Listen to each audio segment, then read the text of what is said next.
ये बात उन दिनों की है जब बुद्ध मरवन में अपना समय व्यतीत कर रहे थे।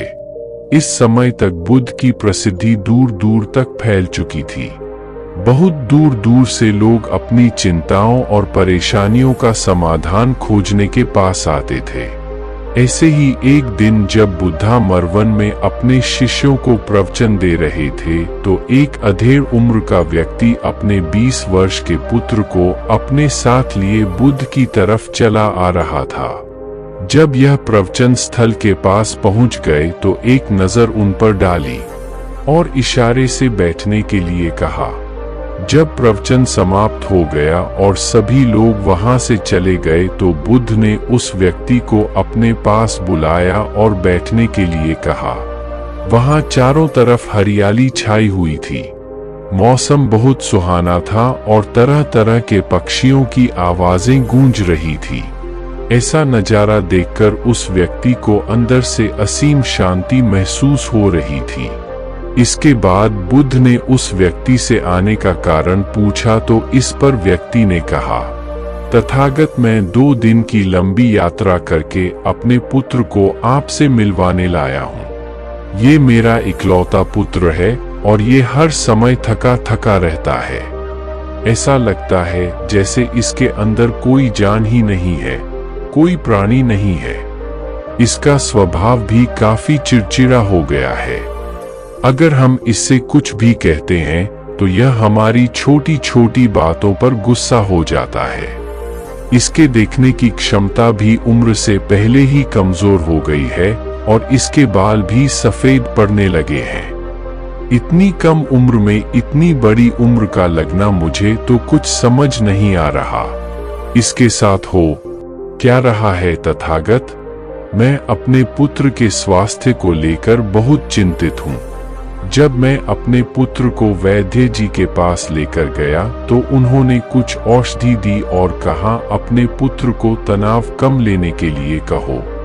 वो अपने दिमाग में बहुत अधिक तनाव लेता है, इसलिए उसकी ऐसी हालत हो गई है। लेकिन मुझे उनके बहुत समझाने के बाद भी तनाव का मतलब समझ नहीं आया।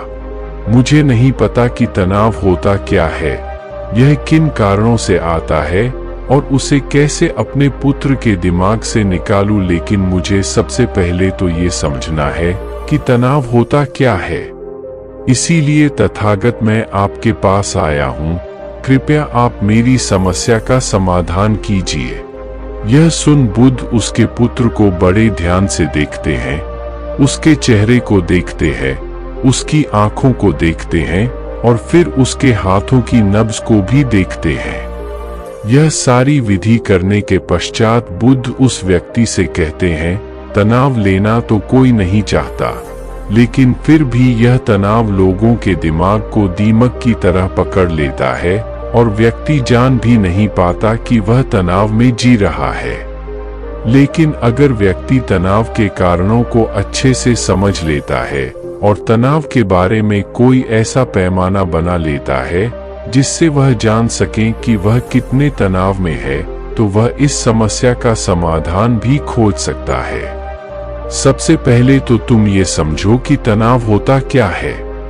जब भी कोई व्यक्ति कोई काम कर रहा होता है लेकिन उसका मन कहीं दूर भटक रहा होता है, कल्पनाओं में होता है, तो उसके शरीर और मन के बीच एक दूरी पैदा हो जाती है। यह दूरी जितनी अधिक होगी व्यक्ति उतनी ही ज्यादा बेहोशी की अवस्था में होता है और शरीर व मन के बीच की इसी दूरी, इसी खिंचाव को तनाव कहा जाता है। आखिर कोई पसंदीदा खेल खेलने के बाद व्यक्ति चुस्ती और प्रसन्नता से क्यों भर जाता है, जबकि उसने तो अपने शरीर को थकाया है। लेकिन समझने वाली बात यह है कि खेलते समय मन और शरीर एक साथ पूरी तरह से उस खेल में केंद्रित होते हैं, जिससे शरीर और मन के बीच दूरी पैदा नहीं होती और कोई तनाव पैदा नहीं होता। और अगर दिमाग में कोई तनाव था भी तो वो भी दूर हो जाता है। लेकिन इसके विपरीत जब हम कोई ऐसा काम करते हैं जो हमें पसंद नहीं है, तो हमारा ससुर तो उस काम को कर रहा होता है लेकिन हमारा मन कहीं दूर कल्पनाओं में भटक रहा होता है, जिससे शरीर और मन के बीच एक दूरी पैदा हो गई और तनाव ने जन्म ले लिया। इसीलिए व्यक्ति को एक समय पर सिर्फ एक ही काम करना चाहिए और अपने तन और मन की सारी शक्ति उसी एक काम पर लगा देनी चाहिए, जिससे व्यक्ति के अंदर तनाव पैदा ही ना हो। इसके बाद बुद्ध ने कहा, तनाव पैदा होने के मुख्य 8 कारण होते हैं और जिसने इन कारणों को समझ लिया वो जीवन भर तनाव मुक्त रह सकता है। मुख्य कारणों में सबसे पहला कारण है अति महत्वाकांक्षी होना। महत्वाकांक्षी होना अच्छी बात है, लेकिन क्या कभी आपने इस बात पर ध्यान दिया है कि इंसान के लक्ष्य कभी पूरी ही नहीं होते? उसका एक लक्ष्य पूरा हुआ नहीं कि वह दूसरे की तरफ भागने लगता है, दूसरा पूरा हुआ तो तीसरे की तरफ, और इस तरीके से वो अपने लक्ष्यों को पाने के लिए जिंदगी भर गोल गोल घूमता रहता है। इसीलिए जो व्यक्ति अति महत्वाकांक्षी होता है, जिसने बड़े बड़े लक्ष्य बनाए होते हैं, वह वर्तमान में कभी रह ही नहीं पाता। उसका मन सदैव भविष्य की योजनाएं बनाने में ही व्यस्त रहता है। उसका शरीर तो वर्तमान में रहता है, लेकिन भविष्य में ही रहता है, जिससे मन और शरीर के बीच दूरी पैदा हो जाती है और वह तनाव भरी जिंदगी जीने लगता है। बुद्ध के मुंह से यह बात सुन उस लड़के ने कहा, बुद्ध, तो फिर इसका मतलब है कि हमें लक्ष्य नहीं बनानी चाहिए, क्योंकि लक्ष्य बनाना भी तो महत्वाकांक्षा ही है।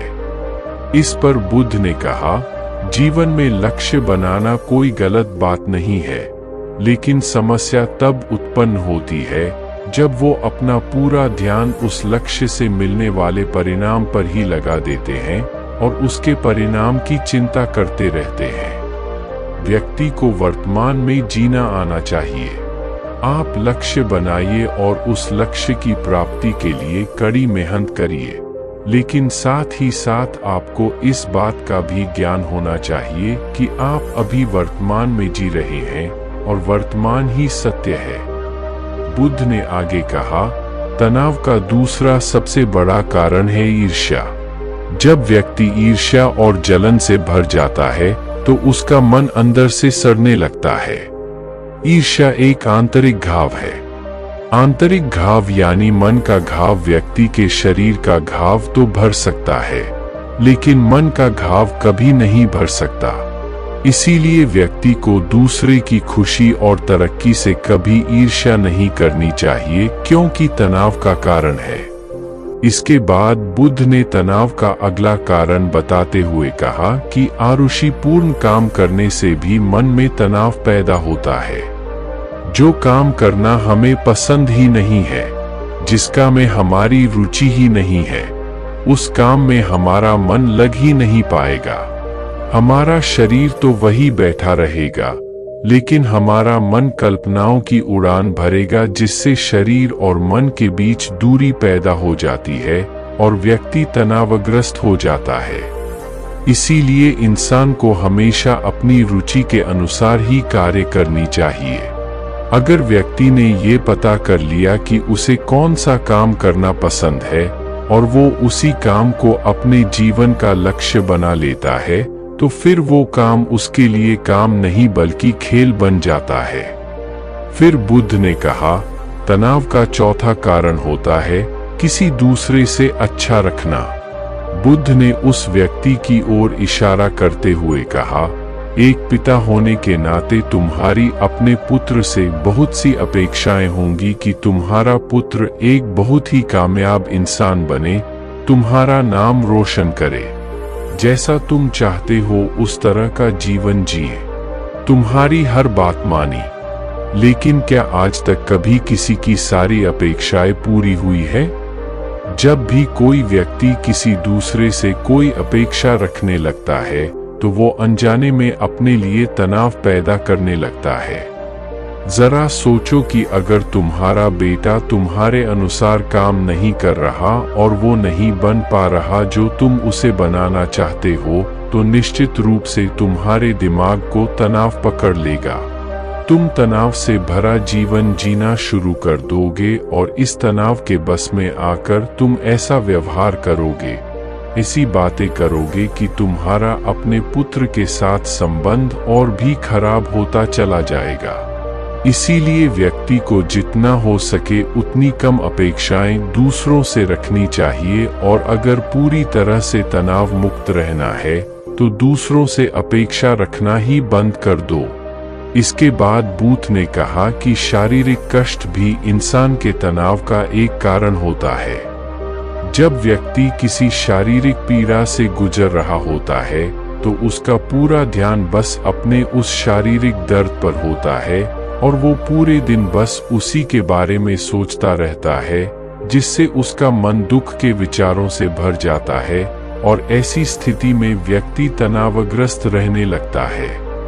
यह सुन उस व्यक्ति ने कहा कि हे बुद्ध, शारीरिक दुख तो किसी भी व्यक्ति को हो सकता है, तो फिर क्या हुआ?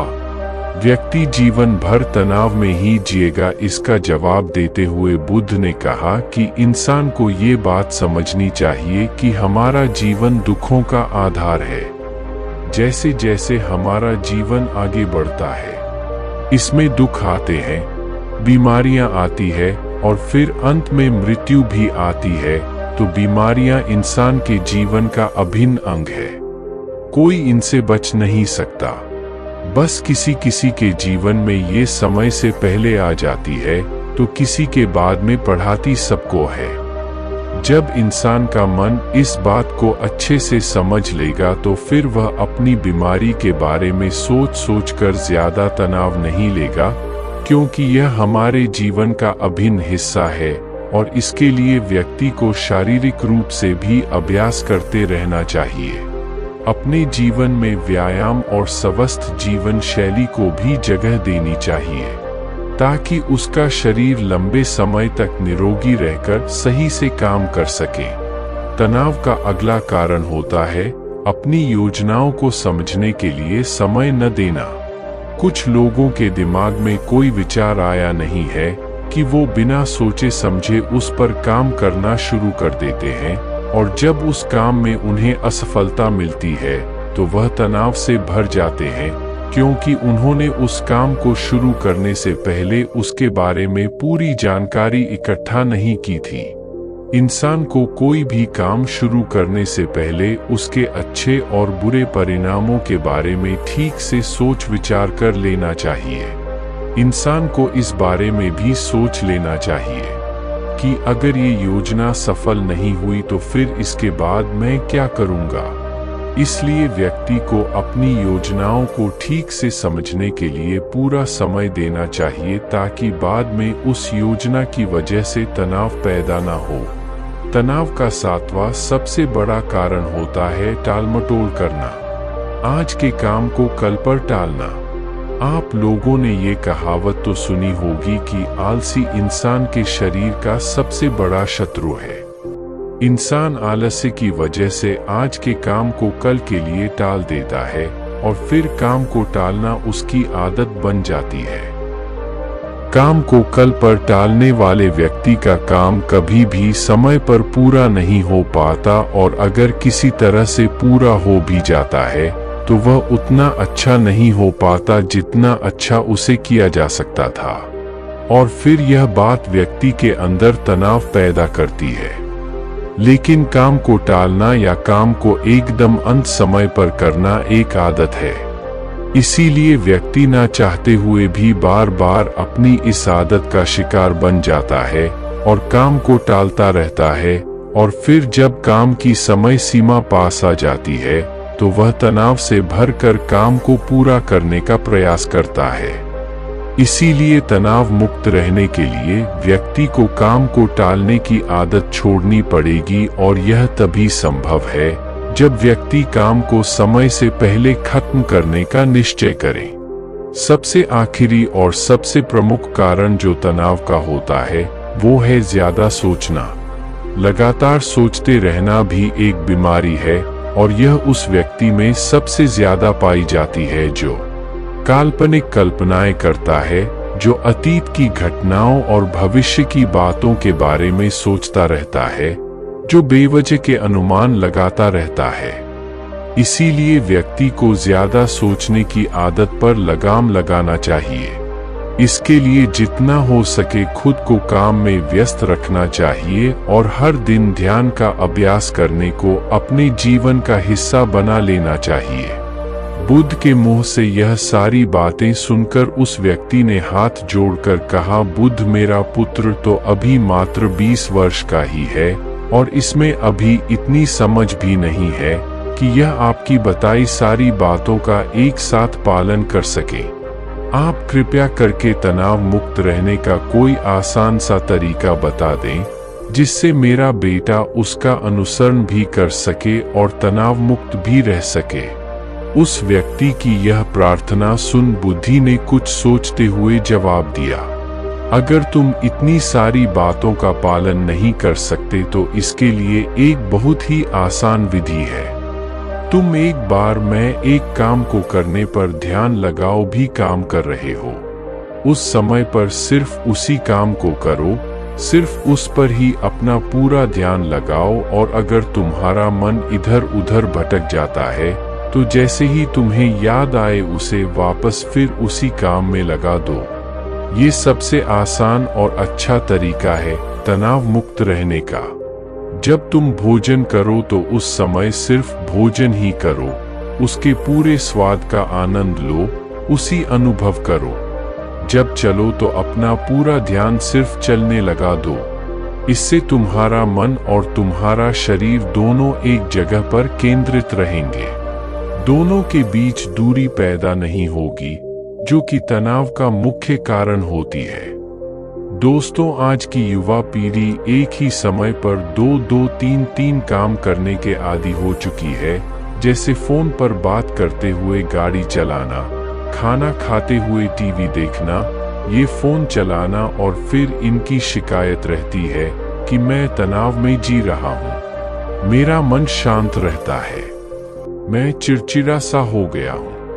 जब कोई व्यक्ति एक ही समय पर तीन काम करेगा तो तनाव पैदा होना तो स्वाभाविक है, क्योंकि दिमाग तो एक समय पर पूरा ध्यान लगाकर सिर्फ एक ही काम कर सकता है। पूर्ण रूप से एक ही समय पर दो कामों पर ध्यान कभी नहीं लग सकता। इसीलिए जहां तक संभव हो सके एक समय पर सिर्फ एक ही काम करने का प्रयास करें, वो भी पूरे ध्यान के साथ। दोस्तों, आशा करता हूं कि आपको इस कहानी से काफी कुछ सीखने को मिला होगा। नमो बुद्धाय।